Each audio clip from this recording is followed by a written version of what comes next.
ఈ క్రీడా సంబరాలు దేశ చరిత్రలోనే ఒక మైలురాయిగా నిలబడిపోతుంది అని కూడా చెప్పడానికి గర్వపడతా ఉన్నా. ఈ రోజు నుంచి జరిగే ఈ కార్యక్రమం మరో 47 రోజుల పాటు ఫిబ్రవరి 10వ తారీఖు దాకా ఊరూరా కూడా పండుగ వాతావరణంలో జరుగుతుంది. అందరూ కూడా పాల్గొనే ఒక గొప్ప పండుగగా కూడా హిస్టరీలో నిలబడిపోతుంది.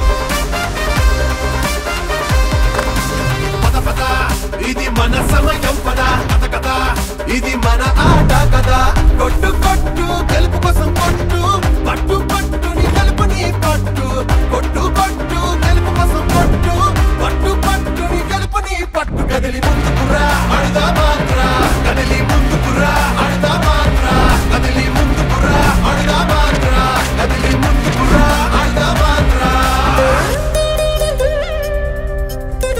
సచివాలయ స్థాయి నుంచి చూస్తే దాదాపుగా 34,19,000 మంది ఈ రోజు క్రీడాకారులు రిజిస్ట్రేషన్ చేసుకున్నారు. అదే మాదిరిగా 88,66,000 మంది ప్రేక్షకులుగా ఎంకరేజ్ చేసేదానికి ముందుకు వచ్చి ఈ పిల్లలకు తోడుగా నిలబడేందుకు వాళ్ళు కూడా రిజిస్ట్రేషన్ చేసుకున్నారు. దాదాపుగా రాష్ట్ర వ్యాప్తంగా 1,22,85,000 మంది ఈ రిజిస్ట్రేషన్ చేసుకుని మన పిల్లలకు తోడుగా ఉండే కార్యక్రమం 34 లక్షల మంది మన పిల్లలు ఆడే కార్యక్రమానికి కూడా ఈ రోజు నుంచి శ్రీకారం చుట్టడం జరుగుతా ఉంది అని కూడా చెప్పడానికి సంతోషపడతా ఉన్నా.